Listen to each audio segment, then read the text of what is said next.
या इलॅस्टिसिटी डिमांडमध्ये मागणीच्या लवचिकतेवर प्रभाव पाडणारे घटक किंवा मागणीच्या लवचिकतेचे निर्धारक घटक आपण म्हणतो त्याला, म्हणजे influence factor on elasticity of demand. आता मागणीच्या लवचिकतेवर following factors are impact on elasticity of demand. First is वस्तूचे स्वरूप किंवा त्याला आपण नेचर ऑफ गुड्स असं म्हणतो. म्हणजे वस्तूचं स्वरूप म्हणजे कसं माहितीये का, जर समजा कंझ्युमेबल गुड्स असतील म्हणजे उपभोग्य वस्तूचे स्वरूप हे कसं 3 प्रकारचं असते. त्याच्यामध्ये निडेबल गुड्स असतात म्हणजे त्याला आपण आवश्यक वस्तू असं म्हणतो. त्याच्यानंतर लक्झरी गुड्स असतात त्याला सुखसोयीच्या वस्तू असं आपण म्हणतो. आणि काही चैनीच्या वस्तू असतात म्हणजे व्हेरी लक्झरियस गुड्स. म्हणजे आवश्यक वस्तूची मागणी कशी असते, कमी लवचिक असते. आता उदाहरणामध्ये आवश्यक वस्तू म्हणजे जे निडेबल असतात किंवा अत्यावश्यक वस्तू असतात. आता उदाहरणामध्ये समजा आपण जे डेली लाईफमध्ये जे वस्तू उपभोगासाठी वापरतो त्याच्यामध्ये गहू असेल, तांदूळ असेल, तेल असेल, तर अशा वस्तूच्या किमतीमध्ये वाढ झाली तर त्याच्यामध्ये त्या वस्तूच्या मागणीमध्ये फारसा फरक पडत नाही. फारसा फरक पडत नाही. कारण लोक काय गहू, तांदूळ, तेल ह्या वस्तूच्या किमती वाढल्या म्हणजे आपलं जेवण बंद करत नाही. म्हणून अशा वस्तूच्या बाबतीमध्ये इलॅस्टिसिटी ऑफ डिमांड कशी असते, इज लेस, म्हणजे कमी असते. म्हणजे त्याचा फारसा फरक म्हणजे मागणीवर पडत नाही. आता म्हणजे लोक असं होते का की गहू महाग झाले म्हणजे एकच टाइम जेवण करणार, तांदूळ महाग झाले म्हणजे एकच टाइम जेवण करणार, असं होत नाही. फारसं लोक काय करतील माहितीये का, जेवढं लागतील तेवढं 100%च आणतात, 100%च त्याचा वापर होतो. म्हणून अशा पद्धतीनं जे आवश्यक वस्तू असतात अशा वस्तूच्या बाबतीमध्ये मागणीची लवचिकता ही कमी असते. त्या कोणत्याही वस्तू असतील, तर समजा मेडिकल फॅसिलिटीज असतील, म्हणजे समजा घरामध्ये जर कोणी आजारी पडलं असेल आणि फार समजा डॉक्टरची फीस वाढली असेल किंवा औषधी महाग झाली असेल तर आपण ते डिले करत नाही, आपण आजारी व्यक्तीला दवाखान्यामध्ये घेऊन जात असतो. म्हणून हे जे वस्तूचं स्वरूप असेल, आता ते आता डॉक्टरचं किंवा औषधीचं हे काय झालं, सर्व्हिस झाली, सेवा झाली, ती सेवा महाग झाली तरी आपण विकत घेतो. म्हणून अशा वस्तूच्या बाबतीमध्ये मागणीची लवचिकता ही कमी असते. आता त्याच्या उलट किंवा अशा काही वस्तू असतात बघा की मोटरसायकल असेल किंवा फ्रीज असेल, एसी असेल, फॅन असेल, अशा चैनीच्या वस्तूच्या बाबतीमध्ये मागणीची लवचिकता ही जास्त असते. आता उदाहरणामध्ये तुम्हाला मी सांगितलेलं आहे की आपल्याला मोटरसायकलची घ्यायचं आपण असं समजा ठरवलं पुढच्या महिन्यामध्ये आफ्टर 1 मंथ, आणि अचानकच समजा काहीतरी गव्हर्नमेंटचे टॅक्स वाढले असतील, काही झालं असेल आणि मोटरसायकलची किंमत समजा 10-15 हजारानं वाढली असेल, तर आपण ती वाढली म्हणून घेत नाही, तर आपण काय करत असतो माहिती, कधी डिले करत असतो, म्हणजे पुढच्या महिन्यामध्ये बघू त्याचा विचार करू. म्हणजे असं काय होते ते, म्हणजे ज्या चैनीच्या वस्तू असतात किंवा सुख सुविधा देणाऱ्या वस्तू असतात त्या वस्तू मात्र काय त्या वस्तूची मागणीची लवचिकता मात्र कशी असते, जास्त असते. म्हणजे समजा आपल्याला टीव्ही घ्यायचं असेल आणि टीव्हीची किंमत जर वाढल्या तर आपण काय करतो, वी वेट, म्हणजे अजून काही महिन्यानंतर टीव्हीच्या किमती कमी होतील असं आपण वाट पाहतो. म्हणजे थोडक्यामध्ये काय होते माहितीये का, ज्या चैनीच्या वस्तू असतात, सुखसुविधा देणाऱ्या ज्या वस्तू असतात अशा वस्तूची मागणीची लवचिकता ही कशी असते, जास्त असते. किंवा त्याच्यामध्ये सायकल असेल, घड्याळ असेल, पंखे असतील, अशा सारख्या ज्या सुखसोयीच्या वस्तू असतात त्या वस्तूची मागणीची लवचिकता ही जास्त असते. आणि ज्या आवश्यक वस्तू असतात, आणि आवश्यक वस्तू म्हणजे आपण डेली लाईफमध्ये जे वापरतो त्या वस्तूच्या बाबतीमध्ये मागणीची लवचिकता ही कशी असते, कमी असते. त्याच्यानंतर सवयीच्या वस्तू. आता हे हॅबिटेबल जे गुड्स असतात किंवा हॅबिट्स लोकांना असते, तर अशा वस्तू सुद्धा मागणीच्या लवचिकतेवर कमी जास्त परिणाम करत असतात. म्हणून गव्हर्नमेंट काय करत असते माहितीये का, टॅक्स वाढवत असताना किंवा टॅक्स प्लॅनिंग करत असताना ज्या आवश्यक वस्तू असतात किंवा जे सर्वसामान्य लोकांना त्या वापराव्या लागतात किंवा विशेष करून त्या अन्नधान्याशी संबंधित असतात, तर अशा वस्तूवर गव्हर्नमेंट टॅक्स कमी लावते बघा. आणि ज्या वस्तू सवयीच्या असतात तर अशा वस्तूच्या बाबतीमध्ये म्हणजे समजा उदाहरणामध्ये वस्तूची मनुष्याला समजा काही सवय जडलेली असेल, त्या वस्तूची मागणीची लवचिकता ही कमी असते. आता उदाहरणामध्ये समजा तंबाखू असेल, सिगारेट असेल, म्हणजे आता आपण कॉमर्सचे इकॉनॉमिकचे विद्यार्थी आहोत, त्याच्यामुळं आपल्याला ह्या सर्व वस्तूचा म्हणजे त्याची मागणी, त्याचा पुरवठा, त्याचा काय परिणाम होतो याचा आपल्याला विचार करावा लागतो. तर हे तंबाखू, सिगारेट किंवा असे मद्य अशासारख्या ज्या वस्तूच्या किमती जर समजा कमी जास्त झालं तर त्याच्या मागणीमध्ये काही फारसा फरक पडत नाही. म्हणजे थोडक्यामध्ये अशा वस्तूच्या बाबतीमध्ये मागणीची लवचिकता ही कमी असते. आता तंबाखूच्या किमती खूप वाढल्या म्हणजे लोक एकदमच तंबाखू सोडून देतील असं होत नाही. लोकांना सवयी लागलेल्या असतात, त्या किती जरी महाग झाल्या तरी त्या विकत घेऊन खातात.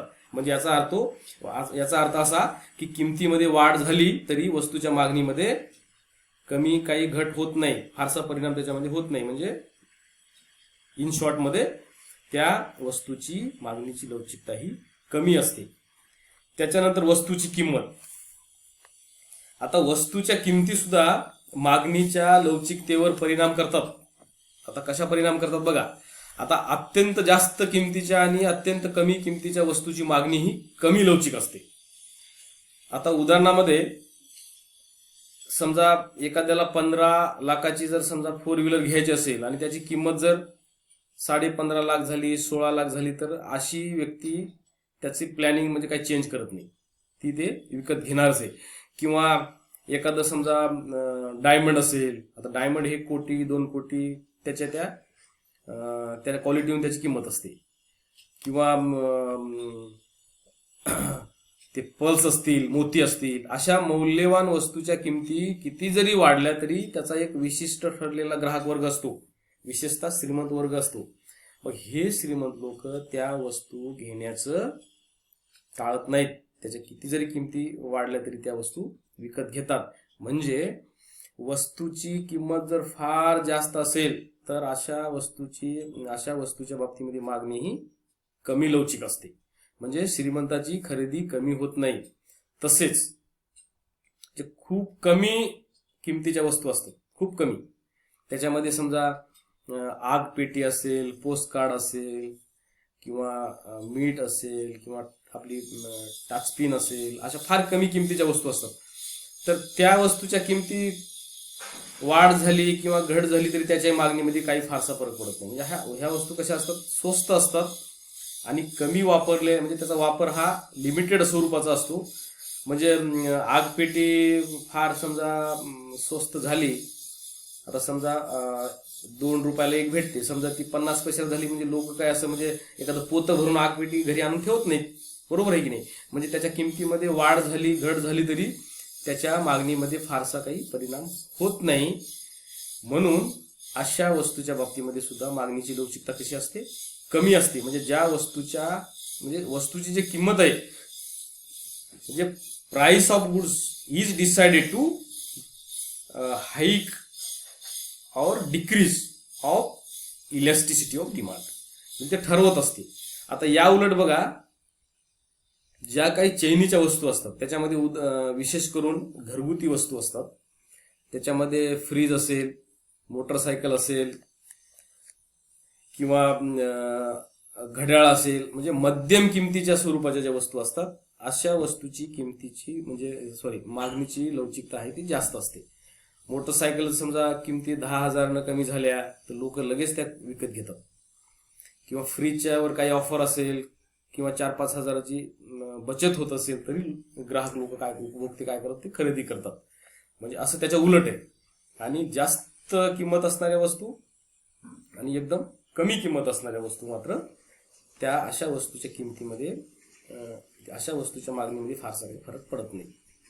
त्याच्यानंतर जे विविध उपयोगी वस्तू असतात, मल्टीपर्पज युजेबल गुड्स, तर अशा वस्तू सुद्धा मागणीच्या लवचिकतेवर परिणाम करत असतात. म्हणजे ज्या वस्तूचे विविध उपयोग असतात अशा वस्तूची मागणी ही लवचिक असते. उदाहरणामध्ये वीज असेल म्हणजे इलेक्ट्रिसिटी किंवा विजेचे दर जास्त असतील तर तिचा वापर फक्त घरगुती म्हणजे आपण लाईटसाठी करू शकतो. परंतु जर त्या इलेक्ट्रिसिटीचे दर कमी झाले तर त्या विजेचा वापर लोक काय करतील म्हणजे कोणी काय करतील माहिती आहे काय, त्याचं इलेक्ट्रिक शेगडी वापरतील किंवा मग उन्हाळ्यामध्ये कूलर वापरतील किंवा वॉशिंग मशीन वापरतील, गीझर वापरतील. अशा वेगवेगळ्या वस्तू लोक वापरतात. म्हणजे इलेक्ट्रिसिटी इज मल्टीपर्पज यूज, म्हणजे त्याचा अनेक याच्यासाठी उपयोग होतो. समजा विजेचे दर एका युनिटला समजा 20 रुपये झाले तर लोक काय करतील, ते फक्त मोबाईल चार्जिंगसाठी किंवा अत्यावश्यक आहे तिथंच वापर करतील. फार स्वस्त झालेली असेल, समजा 1 रुपयाला 1 युनिट जर मिळत असेल तर मग लाईटवर जेवढ्या चालणाऱ्या वस्तू आहेत तेवढ्या लोक वापरू शकतात. म्हणून एखाद्या वस्तूचा उपयोग जास्त असेल तर त्याचा सुद्धा परिणाम त्या वस्तूच्या मागणीवर होत असतो. म्हणजे त्याची लवचिकता ही जास्त असते. त्याच्यानंतर पर्यायी वस्तू. आता ह्या पर्यायी वस्तू तुम्हाला मी मगाशी सांगितलेलं आहे की ज्या वस्तूंना इतर पर्याय उपलब्ध असतात त्या वस्तूची मागणीची लवचिकता ही जास्त असते. म्हणजे एका वस्तूची किंमत जर वाढली आणि तिच्या बदल्यात दुसरी जर आपल्याला वापरता येत असेल तर लोक काय करतात माहिती आहे का, त्या वस्तूचा वापर करतात. आता उदाहरणामध्ये समजा परळीहून हैदराबादला जायला रेल्वेनं समजा 100 रुपये लागत असतील आणि बसनं समजा 500 रुपये लागत असतील तर लोक म्हणजे जास्तीत जास्त काय करतील, मग रेल्वेचा वापर करतील. म्हणजे सेव्ह ऑफ मनी.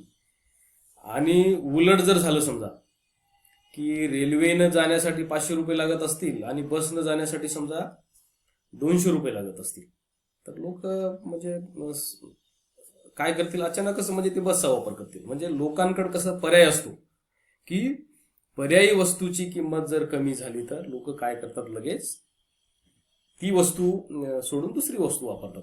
आता तुम्हाला हे नेहमी चहा कॉफीचं उदाहरण आहे. चहा खूप महाग झाला, समजा 1000 रुपये किलो झाला तर लोक कॉफी वापरतील. म्हणजे हे काय झालं, मग कॉफीची किंमत लगेच काय होणार, मागणी काय होणार, वाढणार. गुळ साखर आहे किंवा छत्री रेनकोटचं उदाहरण आहे. आता पावसाळ्यामध्ये समजा रेनकोटच्या किमती जर फार महाग असतील तर लोक छत्री वापरतील किंवा छत्रीच्या किमती जास्त असतील तर मग रेनकोट, त्याला पर्याय आहे. म्हणजे बहुपर्याय आहे. म्हणजे अशा पद्धतीने काय होते मग की एका वस्तूच्या किमतीमध्ये वाढ झाली तर दुसऱ्या वस्तूची मागणी एकदम कमी होईल आणि कारण त्याला ग्राहक एका वस्तूऐवजी दुसऱ्या वस्तूचा वापर करतील. जसं की चहाऐवजी कॉफी वापरतील, गुळाऐवजी साखर वापरतील, छत्रीऐवजी रेनकोट वापरतील. मग अशा पद्धतीने हे पर्यायी वस्तू सुद्धा काय करतात, मागणीची लवचिकता ठरवत असतात. त्याच्यानंतर पूरक वस्तू. आता हे पर्यायी वस्तू आणि पूरक वस्तू याच्यामध्ये फरक आहे बघा. जसं मोटरसायकल जर आपण घेतलं तर त्याला पेट्रोल लागतेच, नुसती मोटरसायकल काही कामाची नसते, तर त्याला पूरक वस्तू म्हणतात पेट्रोलला, त्या मोटरसायकलसाठी. किंवा आपल्याकडे पेन असेल तर त्याला शाई लागते, इंक. म्हणजे हे सब ऑर्डिनर गुड्स झाली. आणि पर्यायी वस्तू म्हणजे टोटली वेगळी, त्याच्या बदल्यामध्ये ती वापरता येते. असं जसं ज्या वस्तू परस्पर पूरक असतात त्यांची मागणी कमी लवचिक असते. जसं मोटरसायकल पेट्रोल सांगितलं मी तुम्हाला, पेन शाई असेल तर अशा पूरक वस्तूंना स्वतंत्र मागणी नसते, तर ते संयुक्त मागणी असते. त्यामुळे किमतीत वाढ झाली तरी मागणी कमी होत नाही. आता अलीकडे पेट्रोलच्या किमती एकसारख्या वाढत आहेत आपण पाहतो, परंतु पेट्रोलची मागणी कमी झालेली नाही. म्हणजे पेट्रोल जेवढं वापरतात लोक किंवा जेवढं वापरायचं तेवढं बरोबर वापरतात. म्हणजे त्याची किंमत कमी झाली म्हणून, किंमत वाढली म्हणून आपण काही एकदम ते आपल्या गाडीमध्ये टाकत नाही असं होत नाही. कारण मोटरसायकलची मागणी ही दिवसेंदिवस वाढत आहे. आणि जोपर्यंत असं मोटरसायकलची मागणी कमी होत नाही तोपर्यंत, आता त्याच्यामध्ये मोटरसायकलच येत नाही, अनेक व्हेकल येतील, म्हणजे तोपर्यंत पेट्रोलची देखील मागणी, समजा लोकांनी ह्या गाड्याचा वापरच कमी केला, लोकांनी जर ठरवलं असेल तर तेव्हाच काय होईल माहिती आहे का, ह्या म्हणजे दुसऱ्या त्या म्हणजे पूरक वस्तूची किंमत ही कमी होऊ शकते. म्हणजे अशा पद्धतीनं अनेक प्रकारच्या ह्या वस्तू काय करत असतात, मागणीच्या